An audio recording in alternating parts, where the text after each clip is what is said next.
Hello, and welcome to another episode of Mad Scientist Brewing Beer Education Series. In today's episode, we're going to talk about pairing food with beer. Now, why do we want to do that? Well, because we like to eat food and we like to drink beer. But when most people think about pairing anything with food, the first thought usually jumps to wine. Wine's the go-to beverage usually for pairing with food, especially if you're in an upscale restaurant. But wine isn't actually all that versatile when pairing with food. Particularly desserts often have a hard time to pair with wine, and even the standard wine and cheese pairing could probably be better matched with a variety of different beer styles, especially with cheeses that overpower some wines. And then you have meals like brunch, where wine would just be really out of place. Usually, instead, you have mimosas or Bloody Marys. But a wheat beer would particularly shine in such a meal like that. Garrett Oliver, who is the brewmaster at Brooklyn Brewery and author of The Brewmaster's Table, contends that for just about every dish that you might pair with wine, there's an even better pairing that could be found with just the right beer. So, when we are talking about a pairing, what do we want to get out of a great beer and food pairing? We want to highlight some of the specific flavors that are found in the beer and the food. And the easiest way to do this is usually to match complementary flavors that are found in both the beer and the food. That includes flavors that come from the food preparation method. So if you think like a roasted chicken or pork would go particularly well with German Marzen because you have similarities with the roasty and caramelized flavors that come from the malts that are used in the beer and from the process of roasting the meat. Another way is to use contrasting flavors to highlight the flavors by bringing them to the forefront. Dry Irish Stout and oysters is a classic pairing, although it's not immediately intuitive. You may not have thought just to pair seafood with a dark beer like that. But it actually works pretty well because the dryness of the beer helps to draw out some of the mild sweetness of the oysters. Something else you might want to think about is trying to riff on other flavor combinations. So using flavors from the pairing to make an association with some other combination. For instance, if you had a chocolate cake and fruity beer, like a fruit lambic, that could help create some familiar flavors of chocolate and fruit desserts or candy. So when you're doing a pairing with beer and food, there's kind of three principles you really want to consider. The first is to match intensity. This might be the most important of the principle of pairing beer and food because you don't want anything in one or the other to really overwhelm the other. So, for example, if you had a mild fresh cheese and put that up against an imperial stout, the beer is going to completely overwhelm the food. And likewise, if you had a really strong blue cheese, that's going to overwhelm something like a delicate pale lager. So when you want thinking about intensity of a beer, you want to look at the malt flavor and aroma that can come from that.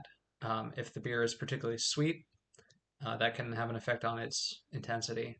Bitterness as well, and hop flavor and aroma.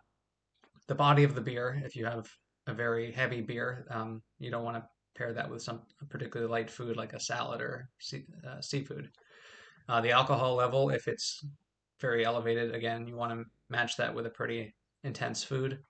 And then any other special processes that could have an impact on the intensity, like barrel aging, can help bring out some other strong flavors. When you're thinking about food intensity, you want to look at the individual ingredients. If you have anything in there that might be particularly strong or pungent, if that's going to overwhelm any other components of the beer. You want to look at the preparation method of the dish as well, because again, that's going to be drawing out some flavors. If you are just poaching chicken, for example, that's going to have a lot less intense flavor than if you were to roast it or barbecue it. If you are using spicing, the flavor of the spicing can adjust the intensity of it, as well as any sauces that are added onto the dish. And then overall, there's the levels of basic taste, things like sour, sweetness, umami, saltiness, how intense those are in the overall dish, as long as they are kind of lining up with what you're seeing in the beer as well. The second principle is to look for complementary flavors in both the beer and the food. Malt is a pretty good place to find common food flavors with beer, since it can have bready, nutty, roasty, toasted, and caramel flavors that come from common ways of preparing the food. The hops can also complement a variety of food flavors. Depending on the type, you can get anything from like an herbal or fruity or spicy flavor coming from the hops. And then your dressings, marinades, whatever other seasonings you're going to be adding to the food are a good place to find matching flavors. So, for example, you might have a citrusy dressing that could pair well with the citrus in a wit beer, or caramel and smoke from a Rauch beer could pair well with sauce used for barbecue.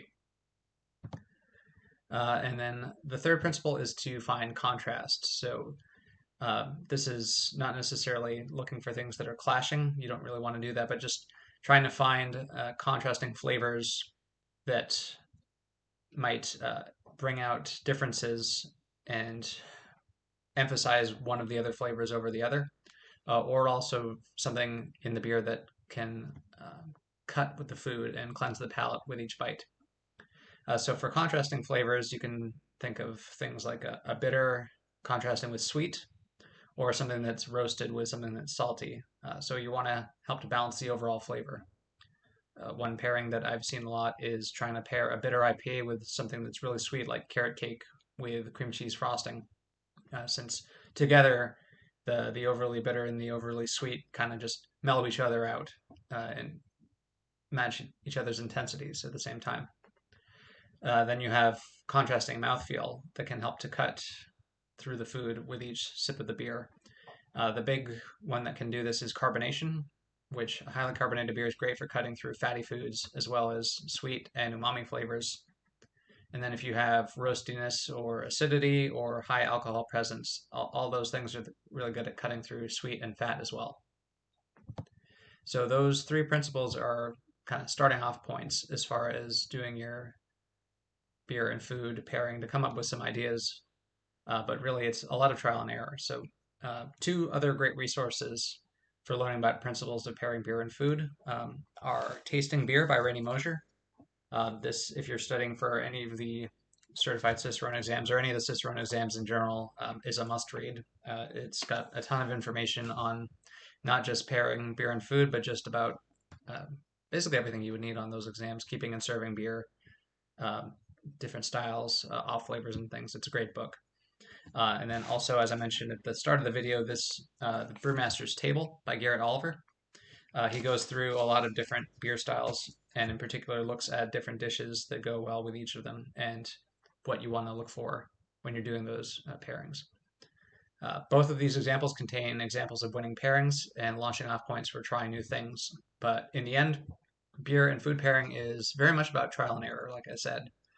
So, for example, last night was Valentine's Day, so I made a steak dinner for me and my wife, and I was kind of torn between pairing this steak, which I had seasoned with kind of a Brazilian steakhouse spices.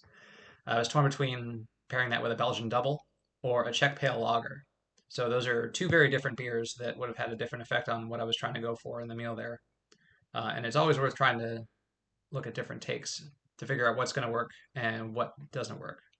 So when you find that winning pairing, though, it is a great feeling. So uh, go ahead and try out some food and beer pairings with whatever you have for beer on hand. I'll probably do additional videos on food and beer pairing that'll dive a bit more on some topics, but this is kind of the basics for where to look for that, and always keep trying that. So until next time, cheers.